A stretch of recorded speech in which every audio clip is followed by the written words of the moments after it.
जी कतुनको دا وخت د مولانا محمد رحیم حقانی کوم چې د ادب په دنیا کې د مذهب په دنیا کې د سکالرۍ په دنیا کې یو خپل نوم لري په هر حواله باندې د دې پوهه د دې علم چې په هر موضوع شروع کړي هغه ختمیږي نه د جمعیت العلماء اسلام پاکستان مشر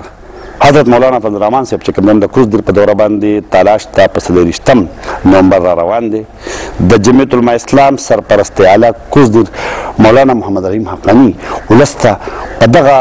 جلسه کې په دغه پروګرام کې او د هغې د تقریر د اورېدو لپاره شرکت دعوت ورکوي څه داسې وایي. بسم الله الرحمن الرحیم.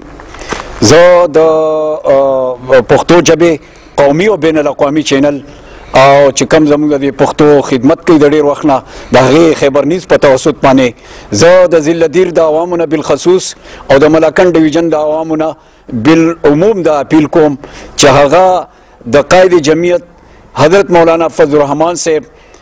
دامت برکاتهم چې کوم په 24 تاریخ باندې سار 10 بجې تالاش ته تشریف راوړي چې هغوی چې کم دیانو په دې اجتماع کې شرکت وکړي په دې تعزیتي کانفرنس کې شرکت وکړي. د هغې بنیادي وجه دا ده چې په دې موقع به قائد جمعیت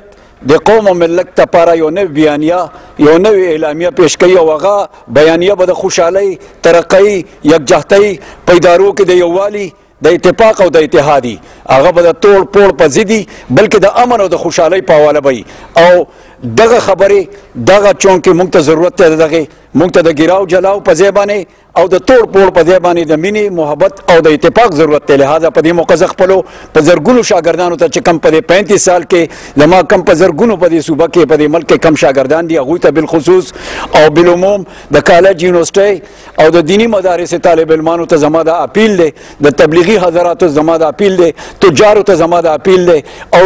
د ژوند هر طبقې چې څوک او تعلق ساتي هغو ټول ته زما دا اپیل دی چې قائد ملت اسلامیه هغه صرف د جمعیت مشر نه دی بلکې هغه د ټول امت مسلمه د مسلمانانو مشر دی. لهذا د هغه په درناوي باندې استقبال وکړي د هغه د میلمنو د عزت او احترام وکړي په خپله د یو طرف ته شي او مشرانو هغوی ته د ځای ورکړي هغوی ته د هرکلی وکړي وما لنا الا البلاغ.